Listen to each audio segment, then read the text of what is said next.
Alors, puisqu'il y a beaucoup de courants, il y a forcément beaucoup d'outils conçus en lien avec ces différentes approches. Si ça vous intéresse, il y a un chercheur belge qui a répertorié pas mal d'outils, il s'appelle Christophe Lejeune. Il y a une page internet relativement intéressante où il répertorie tous les outils qui permettent de faire de l'analyse textuelle. Et ce que je peux aussi vous dire, c'est que comme il y a beaucoup de courants d'analyse, il y a beaucoup d'outils, et qu'il y a beaucoup d'outils qui est difficile de s'y retrouver, des auteurs se sont également intéressés à comment on pouvait classifier ces différents outils. Alors on peut les classifier de différentes manières, on peut les classifier selon leur fonctionnalité, qu'est-ce qu'ils permettent de faire, selon le courant théorique sous-jacent, est-ce qu'ils sont plutôt de l'analyse du discours, est-ce qu'ils sont plutôt de la théorisation ancrée, ou est-ce qu'ils sont très automatiques, on appuie sur un bouton et il se passe des choses. Alors je caricature à peine. Trop est plutôt on appuie sur un bouton et il se passe des choses. Ou plutôt d'un automatique, en vivo par exemple, où il n'y a pas de bouton sur lequel on appuie, des résultats qui apparaissent à l'écran. C'est la personne qui analyse, qui pas à pas va travailler avec le logiciel pour ensuite disposer de résultats. Ce dont on va parler aujourd'hui, c'est donc Trop, qui est gratuit, qui est disponible en téléchargement sur Internet. Donc ça, je vous l'ai dit. Alors, Trop. Si on te dit, ok, quel type d'analyse permet de réaliser Trop? Trop permet de faire de l'analyse du discours. Rappelez-vous, il y a 5 minutes, je vous ai parlé de 3 grandes manières de faire de l'analyse textuelle. Trop est plutôt, lui, de la famille de l'analyse du discours. Sur le courant théorique sous-jacent, alors il est d'une sous-famille de l'analyse du discours, il fait partie de l'analyse propositionnelle du discours. On verra ensemble ce que ça veut dire, et il y aura très très peu d'éléments théoriques à maîtriser pour comprendre les bases de ce type d'analyse. Et est-ce qu'il est automatique ou non automatique? J'ai déjà répondu partiellement à la question. Il est très automatique ou partiellement automatique. Alors à ce stade-ci, ça ne veut rien dire, mais on va voir dans quelques dias le sens que ça peut prendre. Alors, les principes, alors ça paraît peut-être bête de le dire, mais pour celles qui ont peut-être travaillé avec un niveau, on voit tout de suite la différence qui apparaît. Il n'y a aucun processus de codage. Ce que je vous ai expliqué ici par rapport à l'analyse thématique, où on fait des liens entre des bouts de texte, des propos et des thèmes, n'existe pas du tout dans Trop. Ce n'est pas vous qui décidez que ceci va être associé à ça. Du moins, pas dans un premier temps et pas de manière systématique. D'accord? Donc on sort un peu de cette dimension-là, il n'y a aucun processus de codage. Alors, Trop, quand on lui soumet un document, considère que le document est composé de propositions. Alors c'est quoi une proposition? Je vous renvoie à vos cours du secondaire, de français. Une proposition, à minima, c'est un verbe qui relie des termes entre eux pour leur donner une propriété. Ok? Ça vous dit quelque chose? Vous revoyez vers la deuxième, troisième secondaire. Alors, un exemple tout bête. Tom mange une pomme dans la cuisine. C'est une proposition. Pourquoi? Parce qu'il y a un verbe, manger, qui met en relation deux éléments, un actant et un acté, la pomme, et on a un élément en plus, on a un élément circonstanciel de lieu, on sait que ça se passe dans la cuisine. Alors, actant, acté, ça vous rappelle quoi? Si on creuse un peu plus, la notion de actant, acté. On en parle dans quel cas en grammaire? T'as jamais entendu parler? Tu ne t'en souviens peut-être pas, mais tu en as entendu parler. Il n'y a aucun régent français dans la salle? Pas de bol.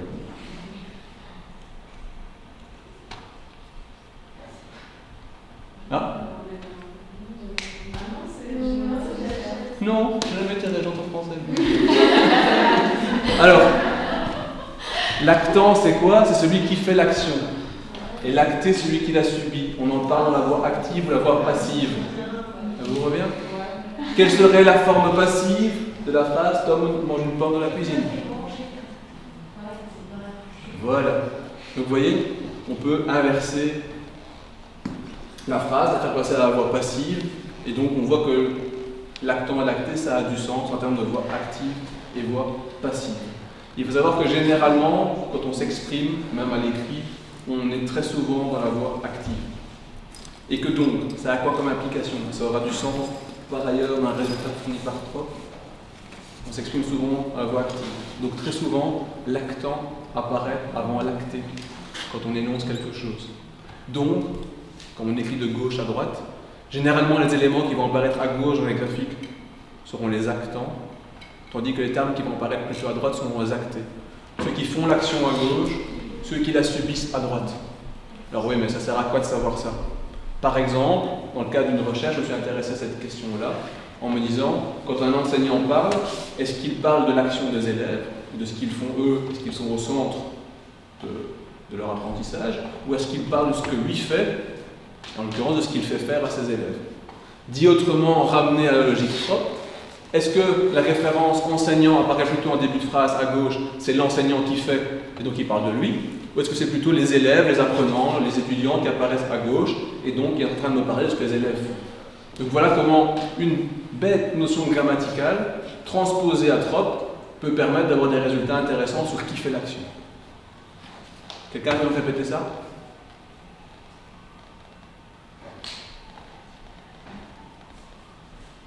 Tout le monde fait semblant d'écrire pour surtout pas croiser mon doigt.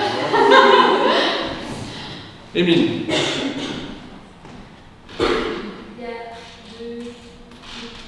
l'actualité, et donc si le discours est plutôt centré sur ce que l'enseignant fait, l'enseignant va revenir plutôt à gauche du verbe, et donc il sera accent, et si on est plutôt centré sur les élèves, ce sera des élèves qui sont accent et je vais dire aussi Le début était bon, hein. Jusqu'à élève c'était bon. Oui, j'avais tout compris.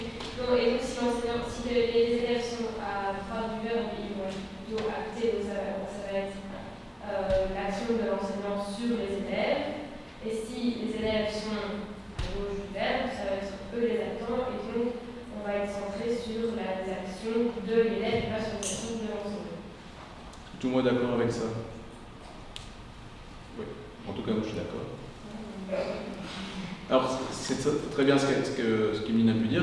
Alors, l'exemple que je vous ai donné n'est pas. Enfin, il n'y a pas que cet exemple. Donc, ce qu'elle a dit est correct par rapport à enseignant et élève, mais on pourrait l'avoir sur n'importe quel élément mis en relation entre actant et acté. D'accord? Donc, ça, c'est un exemple qu'elle a pu rapporter de manière très correcte. Dites-vous que cette relation actant-acté est correcte sur tous les termes qui peuvent être considérés comme actant et acté. Alors, de manière générale, l'analyse prend en compte deux choses. Quelles sont ces deux choses? Ce que dit le texte.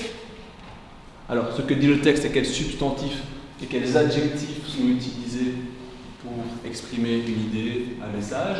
Alors, on verra que dans les adjectifs, là, il y a différentes familles d'adjectifs qui apparaissent dans trop, selon qu'ils soient adjectifs dits objectifs ou dit subjectif. Est-ce que ça énonce quelque chose d'objectif ou de subjectif? C'est une affreuse porte, c'est une porte jaune. Dans un cas, j'ai été objectif, dans l'autre, j'ai été subjectif. Bien que. Et comment il le dit, c'est-à-dire quels sont les verbes et quels sont les adverbes, les conjonctions, les coordinations utilisées pour dire les choses. Et là aussi, trop fait dans le raffinement. Et il y a différents types de verbes qui existent selon qu'ils soient actifs, statifs, réflexifs. C'est très peu utilisé à mon avis dans le cas du TP que vous avez réalisé, mais sachez que ça existe et que de manière générale dans trop, il y a toujours la fonction aide qui vous permet d'aller trouver le sens généralement du type de résultat qui vous est proposé. Alors on va arriver vraiment au cœur du fonctionnement de trop et essayer de retenir la comparaison aux poupées russes et à l'emboîtement des poupées russes.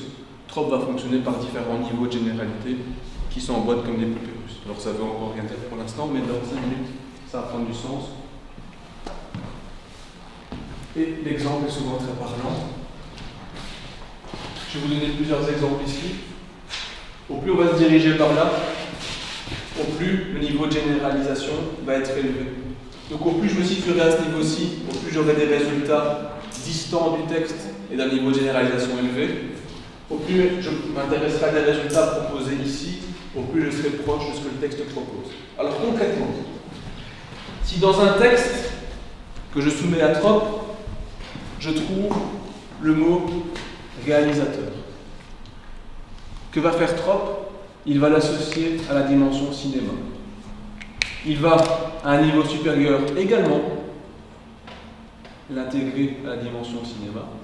Et au niveau de généralisation le plus élevé, il va l'intégrer à la dimension spectacle. Donc le mot réalisateur qu'on trouvera dans le texte sera, selon le niveau auquel je vais me situer dans l'état de Trope, associé à cinéma, toujours à cinéma ou à spectacle.